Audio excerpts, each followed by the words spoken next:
Olá, JC Explica está no ar e o assunto é coronavírus, pandemia da Covid-19 no Rio Grande do Sul e em Porto Alegre. E quem está com a gente é o professor Álvaro Ramos, professor de matemática da URGS, e que tem, inclusive, já vou dar a dica, um canal muito legal no YouTube, onde ele tem trazido análises semanalmente do comportamento dos números nessa pandemia. Tudo bem, Álvaro? Tudo bom, Patrícia? Estou Obrigado fazendo. pelo convite, é um prazer estar falando aqui para o JC. E a gente, claro, dá todo o recado, né, para as pessoas acompanharem no canal do JC no YouTube, também o conteúdo que está no site, curtir, assinar. Qual é o diagnóstico nesse momento dos números da pandemia? Olha, Patrícia, a gente entrou num período, faz umas 3 semanas, que a gente entrou num período de aceleração. A gente vinha crescendo pouco durante abril, durante maio, aí junho os números realmente começaram a acelerar, a gente teve um grande crescimento durante o mês de junho, no número de casos, no número de pacientes internados, no número de óbitos, isso em todo o Rio Grande do Sul. E aí, agora em julho, parece que está começando a estabilizar. E se a gente olhar o crescimento das últimas semanas, ele vem se mantendo mais ou menos no mesmo patamar. Por exemplo, aqui na semana do dia 23 ao dia 30, a gente cresceu 6.500 casos. Na semana do dia 30 até o dia 7, a gente cresceu 6.600 casos. E assumindo esses 45 mil casos, na semana do dia 7 ao dia 14, a gente cresceu 6.700 casos. Ou seja, o crescimento semanal ele está mais ou menos no mesmo patamar. Para a gente ter uma noção, na primeira semana de junho, a gente tinha crescido menos de 4 mil casos. Em maio, a gente crescia na faixa de 2 mil casos por semana.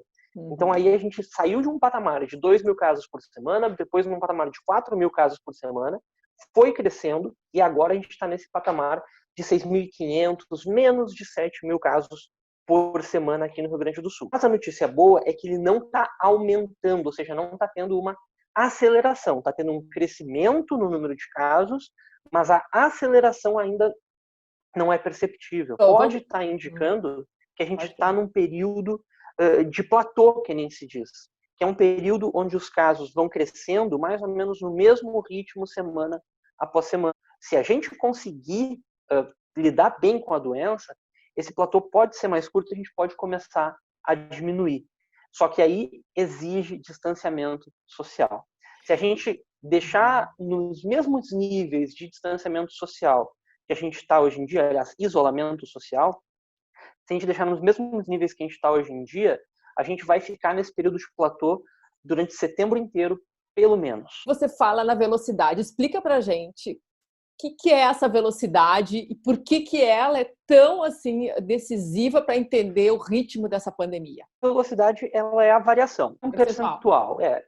É como se fosse o quanto que está variando proporcionalmente com o número de casos. Então, esse percentual, esse acréscimo relativo, não é bem velocidade, é o acréscimo relativo desse percentual, ele vem estabilizando, ele já foi. Ele passou o mês de maio assim na faixa de 30%, o mês de junho ficou 26, 23, 28 nessa faixa, e agora, em julho, a gente teve uma semana de um grande aumento, que foi 25%, e depois deu uma baixada. Essa última semana está em 17% só esse aumento relativo. Por quê? Porque a gente estabilizou no número absoluto. O valor absoluto estabilizou no 7 mil, então o relativo dá uma diminuída. Que isso teve a ver muito, que aí os epidemiologistas e infectologistas analisam muito isso, que tem a ver com o período ali onde houve aquela abertura, né, uma retomada de atividades, e aí deu o salto de casos, e aí a questão que é o que tem sido muito olhada, a questão da lotação, né, da demanda para as UTIs. A abertura, para mim, ela pode ser muito claramente observada aqui em Porto Alegre. Porque aqui em Porto Alegre a gente teve 3 decretos de abertura, um no final de abril, que permitiu as indústrias voltarem ao trabalho, um no início de maio, que permitiram os pequenos comerciantes e uma grande gama de empresas voltarem ao trabalho, e um no final de maio, que foi aquela abertura das academias e dos shoppings. E uma coisa muito interessante de se observar é que o A única abertura que realmente teve um impacto no número de casos, no crescimento da Covid, foi a última, embora não tenha sido a maior. A abertura do meio, aquela abertura onde 140 mil pessoas voltaram ao mesmo tempo, lá no início de maio, eu acreditava que ia aumentar o número de casos em Porto Alegre, mas não aumentou. Por quê? Porque as pessoas voltaram a trabalhar, mas elas mantiveram os cuidados pessoais. Quando abriu os shoppings, passou uma mensagem para a população, do meu ponto de vista, errada. Passou a mensagem, pelo menos subconscientemente, de que estava tendo a normalidade de novo. Ah, meu Deus, o shopping abriu? Então tá tudo bem. E aí as pessoas se descuidaram. E aí sim deu um boom no número de casos. Porque além de ter mais pessoas na rua, não só por essa última abertura, mas por todas, essas pessoas que estavam na rua não estavam tomando todos os cuidados individuais necessários. Que aí a máscara, o álcool gel, o distanciamento, máscara e distanciamento, eu acho que, de certa forma, são os dois. A duplinha, eu acho que faz a diferença. As medidas recentes, né, que a gente viu já com a entrada das bandeiras vermelhas, já tem reflexo disso? Cedo para a gente ter uma convicção. Eu não tenho ainda a convicção que as bandeiras vermelhas estão diminuindo o número de casos. O que mais me preocupa não é a bandeira vermelha. O que mais me preocupa, na verdade, é o número de pacientes em UTIs, o número da lotação. Pela primeira vez, os dois quesitos estaduais no modelo de distanciamento controlado ganharam notas péssimas. Esses dois quesitos terem recebido essa nota, eles mostram que o sistema de saúde do Estado, na média, ou seja, como um todo, o Estado está muito sobrecarregado. Aqui na região metropolitana, essa sobrecarga também está muito forte. A gente está vendo aí que os leitos de UTI estão acabando. E não só isso, a capacidade de aumento dos leitos de UTI também está acabando. Isso, para mim, é um grande alerta. Um grande alerta porque não é só os leitos de UTI estão acabando. A gente começou a pandemia aqui em Porto Alegre, se não me engano, na faixa de 500 leitos de UTI adulto. Hoje a gente está com 740 leitos de UTI adulto, então a gente conseguiu expandir essa capacidade de atendimento. Segundo a Prefeitura, a Secretaria Municipal da Saúde, é possível expandir ainda mais esses leitos de UTI. Mas só que a gente tem ouvido falar, principalmente o pessoal do Hospital de Clínicas, a professora Nadine, falando que, embora os leitos de UTI estejam aumentando, os profissionais da saúde não estão aumentando na mesma proporção. Então, existe uma cama a mais, existe um respirador a mais, mas só que os profissionais que estão trabalhando nesses lugares da linha de frente para combater, para tentar salvar vidas, né? Eles estão com uma sobrecarga maior.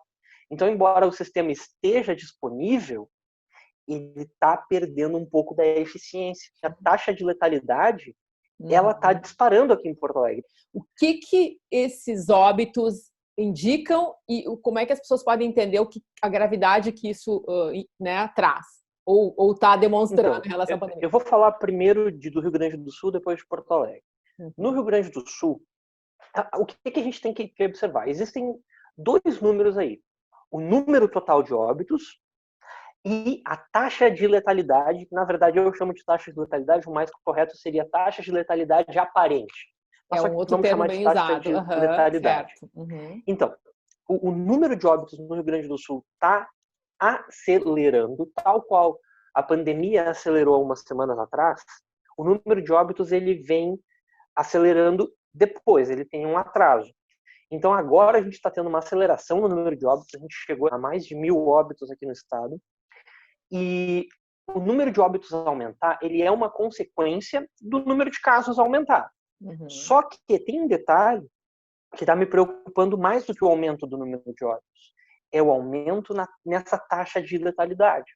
Por muito tempo, a gente tinha uma taxa de letalidade aparente de 2% fixo assim, no estado. Não precisava nem pensar muito. Eu olhava para o número de casos, fazia 2% e ia ser o número de óbitos. E agora essa taxa já está oficialmente em 2,6%.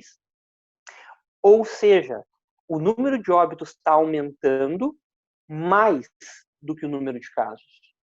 Proporcionalmente mais. O que isso indica? Isso indica que o sistema de saúde não está conseguindo dar conta da demanda que está vindo. Ou pelo menos, vou ser sincero, 2,6% ainda é uma taxa de natalidade razoável, aparente. Abaixo de 3%, eu sempre digo que Ok, o ideal seria uma taxa abaixo de 2%, mas abaixo de 3%, se a gente se comparar com outros lugares, é uma taxa Sim, razoável. que a gente viu, Mas né, sei só lá, no que norte, em sei lá, Porto Alegre, essa taxa de letalidade já está em 3,6%. e crescendo, pelo que tu Então, já tá. não é uma taxa de letalidade razoável. E isso daí aconteceu nas últimas 3, 4 semanas. A gente tinha uma taxa de letalidade em Porto Alegre sempre na faixa de 2,5%. E Uhum. agora chegou aí em 3,6%. É uma Eu estou taxa até fazendo a conta muito aqui, alta. comparando, né? Porque tu falaste que é 3,6 agora e era, em média, vinha em quanto? Em 3, Em 2,5%. 2,5, igual. Era quase 50% no crescimento percentual, quer dizer, de um ponto percentual para Isso. esse É anterior, como né? se Quer os dizer, óbitos tivessem crescido 50% a mais do que os casos. Quando os dois deveriam, a princípio, crescer mais ou menos junto. Os óbitos estão crescendo mais do que o número de casos. Em Porto Alegre é muita diferença. No estado ainda está menos, porque, claro, o estado é bem diluído, é muito grande, sim. mas aqui em Porto Alegre e na região metropolitana a situação é preocupante. E o E que aí a eu taxa de estou óbito atribuindo isso significa? a essa questão da sobrecarga Uhum. dos profissionais de saúde. Quer dizer, que é o lado mais perverso de uma pandemia, de qualquer, né, ou uma epidemia, que é são as pessoas que efetivamente perdem as vidas, porque, na verdade, assim, esse é um dilema que a gente vê, que não é nenhuma questão matemática, e sim mais social, mas as pessoas olharem essa questão das UTIs lotadas ou dos óbitos e muita gente pensar, vai ter gente que vai morrer, vai ter que, ou tem que ter o leito de UTI para atender esse pequeno grupo, porque olhando, claro, na dimensão, né, maior da pandemia, é um número sempre pequeno.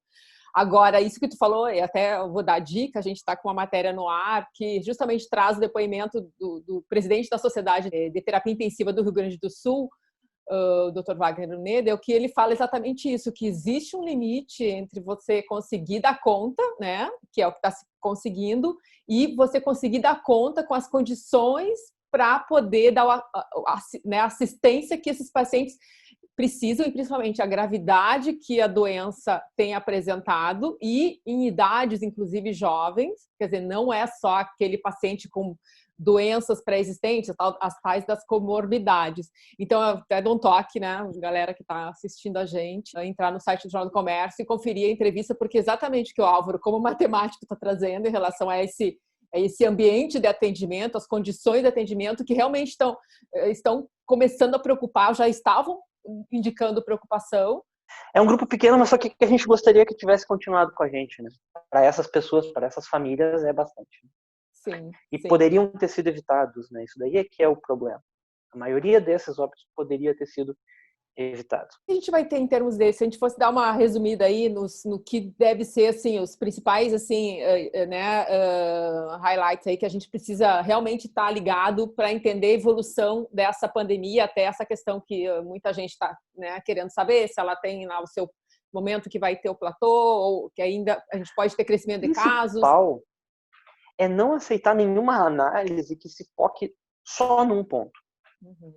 Isso daí é uma coisa que eu tenho visto muitas pessoas por aí comentando, tentando observar apenas um aspecto dos números da epidemia. Quando a gente vai fazer uma análise bem correta, tem que observar tudo e, a partir desses diferentes aspectos da pandemia, a gente conseguir realmente entender o todo. Então, a gente não pode se focar 100% só no número de pacientes em UTIs, a gente não pode se focar 100% só nos óbitos, porque tem muita gente que fica naquela coisa, mas só que olha os óbitos por data de óbito, vai ver que a pandemia já chegou no auge.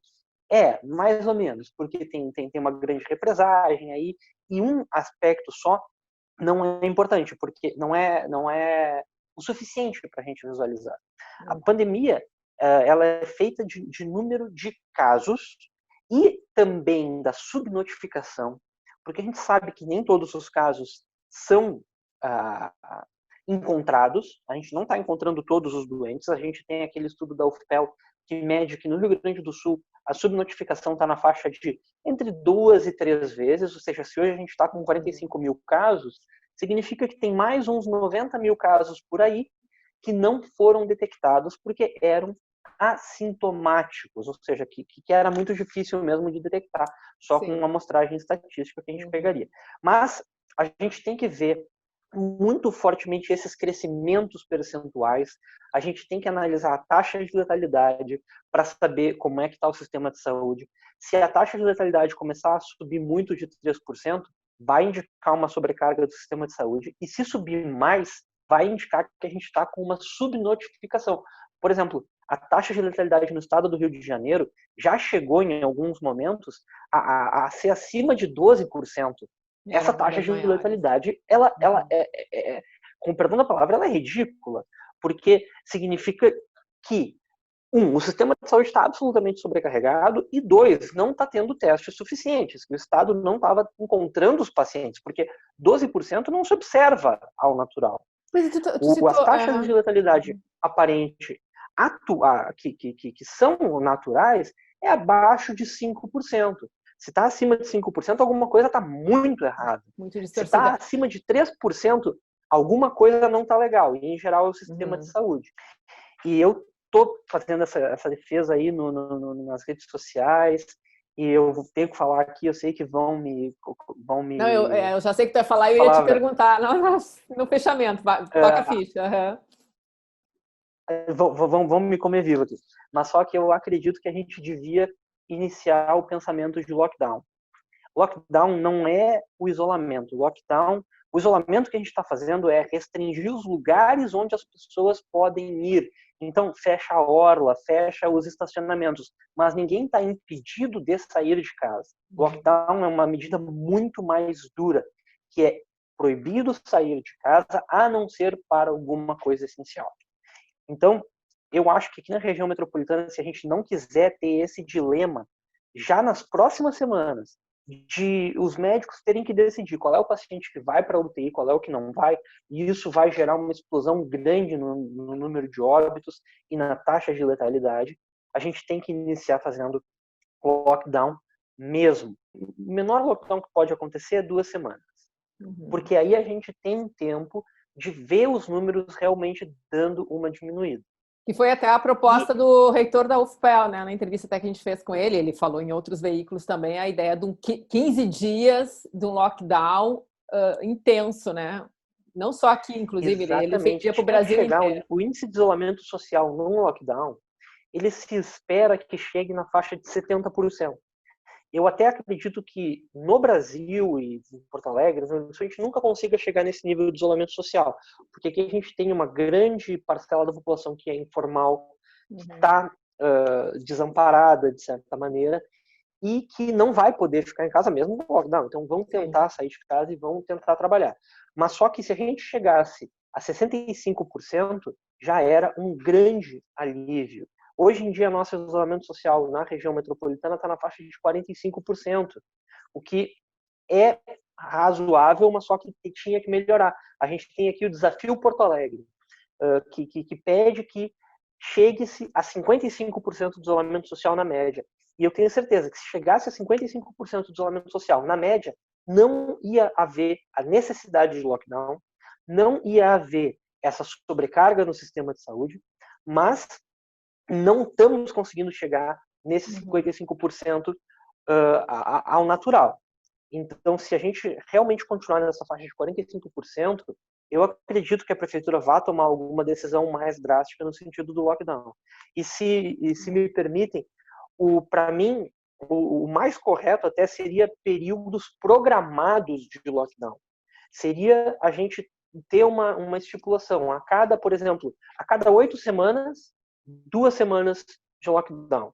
Então, a gente passa 6 semanas aberto, mas controlando o isolamento social, tentando manter no mínimo 40% a 45% de isolamento social, e depois dessas 6 semanas, 2 semanas de lockdown, um isolamento social forte. Se isso acontecer, a gente conseguiria, pelo menos são os que as projeções matemáticas mostram, a gente conseguiria manter a pandemia num platôzão até o fim. A gente não ia ter segunda onda, o número de casos ia começar, de novos casos ia começar a decrescer, o sistema de saúde não ia sobrecarregar, a gente ia salvar muitas vidas. E esse período programado, ele teria uma benesse de que o comerciante ele poderia se planejar. Eu sei que eu vou ficar 6 semanas aberto e depois eu vou ficar 2 semanas fechado. Então tem elimina um pouco da incerteza. A incerteza hoje é muito complicada, porque a gente fica ansioso. Será que eu vou poder abrir? Será que eu vou fechar? Eu vou me programar agora para comprar um estoque, se daqui a pouco vão decretar que eu tenho que fechar?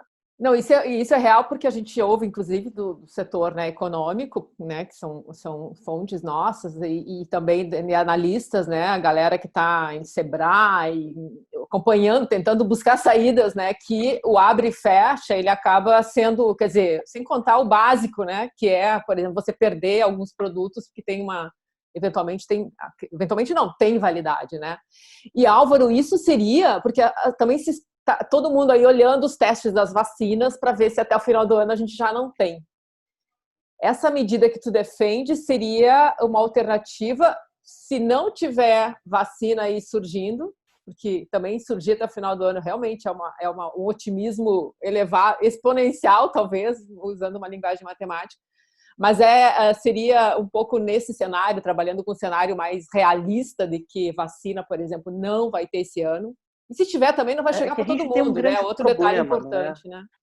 Se não vier a vacina, e se a gente mantiver o mesmo comportamento de junho, as projeções dizem que no estado do Rio Grande do Sul a gente pode chegar a quase 1 milhão de casos até o final do ano.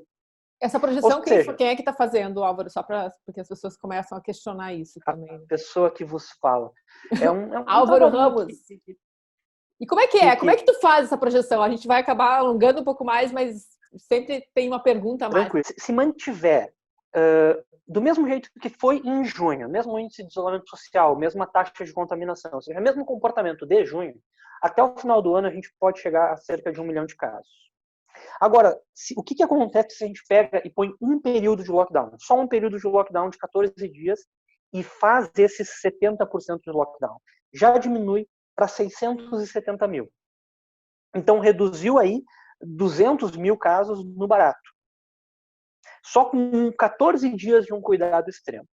200 mil casos com uma taxa de letalidade de 2%, 4 mil vidas. Então, 14 dias parado. Parado é 4 mil vidas até o final do ano que a gente salva. Agora, se a gente pegar e aumentar o isolamento social, não tão extremo quanto um lockdown, mas se a gente voltar aos níveis de isolamento social de abril, a mesma projeção, aí não precisa de lockdown, até o final do ano a gente chega em 400 mil casos. Então a gente saiu de 1 milhão se a gente mantiver o comportamento de junho, para 400 mil se a gente voltar ao comportamento de abril. E agora, pega as duas coisas juntas, põe o comportamento de abril e põe um período de lockdown só, a gente vai para 250 mil casos nessa projeção. Então, divide por 4, 75% a menos. E quanto mais a gente fizer, melhor acontece. Se a gente fizer esse modelo do lockdown periódico, seriam 3 lockdowns. Um agora final de julho, um no final de setembro e um no final de novembro. 3 períodos de lockdown, a gente chega no final do ano com menos de 200 mil casos, com a taxa de letalidade bem baixa, porque o sistema de saúde não vai colapsar, e enfim. Mas só que agora eu te respondo como é que faz essas projeções. Tem aquele modelo que muita gente deve ter ouvido falar, do Imperial College, que é um modelo que ele tem as suas dificuldades e tem as suas vantagens. As dificuldades do modelo é que é o seguinte: ele trata a população como se fosse homogênea. Ele não diferencia muito a população. Ele faz a seguinte suposição: temos 11 milhões de pessoas, todas interagindo com todas, e vamos ver o que acontece. Então, a gente separa a população em 4 classes. A classe das pessoas susceptíveis, que são as pessoas que ainda não tiveram o vírus e não têm imunidade ao vírus. Aí as pessoas expostas, que são aquelas pessoas que tiveram contato com o vírus, se contaminaram, mas ainda não estão contaminando e nem apresentando sintomas. Depois, as pessoas infecciosas, que são aquelas pessoas que estão, num dado momento, transmitindo o vírus. Elas podem desenvolver sintomas ou não. E, por último, a gente tem as pessoas removidas, retiradas, que aí a gente não diferencia o que significa. A gente não diferencia se ela veio a óbito ou se de repente ela teve um diagnóstico do Covid-19 e aí se isolou, ou se simplesmente ela se curou, ela chegou e se recuperou e não está mais transmitindo o vírus. Então, a gente divide nessas 4 classes de pessoas e tem equações matemáticas, se chama equações diferenciais ordinárias, que modelam como é que acontece a transição de uma classe para outra. E aí, bueno, joga no computador essas equações com os coeficientes bem escolhidos, bem calibrados, que nem a gente diz, e aí que acontece essas projeções. Esse mesmo modelo, quando eu aplico ele no Brasil, eu me vejo assim, que eu tenho uma bola de cristal, porque até agora eu tenho conseguido prever para uma semana, 2 semanas adiante o número de casos com erros abaixo de 2%. A margem de erro está pequena. Só que para o Rio Grande do Sul o auge está dando só para outubro. Ou seja, mas só que não é um auge agressivo. Ele é um auge que ele vai vir quase como um platô. A gente nem vai notar que passou o auge, porque vai ser só um grande vai manter período uma média e vai, E vai começar a decrescer o número de novos casos por aí. É isso que o modelo está prevendo, lá por setembro, outubro. Se nenhuma medida for tomada, se a gente mantiver os padrões de junho, é isso daí que a gente tem que ter em mente. A questão dos testes, né, que é outro tema também que está aí e deu né, ele voltou com força nas últimas semanas e inclusive, né, com as autoridades aqui no Rio Grande do Sul, Porto Alegre, falando no monitoramento, tentar identificar aquilo que a gente sabe que teria sido uma medida bem relevante ao longo da própria pandemia. O que tem que testar mais? O que isso pode mudar nesses números que a gente tem da pandemia hoje? Não é só que tem que testar mais, tem que testar melhor. Tem um percentual que ele é para mim o mais importante, eu até esqueci de falar, que é a positividade. É qual que é a quantidade de testes positivos perante todos os testes. Imagina só se tem um lugar com um percentual de positividade de 80%. Ou seja, de todos os testes que eles fizeram, 80% deu positivo. Esse lugar não está testando. Eles só estão confirmando suspeitas. Então, o ideal é que a positividade seja muito baixa. Quanto mais baixa essa positividade, significa que mais testes eu estou fazendo. A OMS, a Organização Mundial da Saúde, recomenda uma positividade na faixa de 10%. Eles falam que de 3% a 12% tá ótimo. Álvaro, super obrigada pela tua paciência e disponibilidade aí, didática em explicar. Vamos lá, os recadinhos básicos. Álvaro Ramos, professor de matemática da URGS, tem um canal no YouTube onde ele semanalmente faz essas análises, principalmente Brasil e Rio Grande do Sul. Também puxa Porto Alegre de vez em quando, então quem quiser saber mais, acho que é legal dar essa dica. E por aqui a gente, né, sempre tentando trazer informações aqui no JC Explica, em outros conteúdos do Jornal do Comércio. Acompanhe a gente no canal no YouTube. Assina, curte, comenta, né? Acho que quem quiser trazer questões aqui, né, pode trazer, que a gente depois busca o Álvaro, ele volta com a gente mais à frente, acho que é legal até para ver se o que ele está prevendo, ou pelo menos tentando conjecturar aí né, com todo esse conhecimento em matemática, se confirma ou não, se piora ou não. Eu acho que as pessoas podem, a partir daí, também tirar suas conclusões, entenderem melhor, mais do que só, né, de alguma maneira, claro, criticar ou defender uma coisa ou outra. Então, essa que é a ideia. Isso aí. Muito obrigado, estou à disposição aí, Patrícia. Legal, valeu. Até mais, gente. Obrigada por estarem com a gente aqui.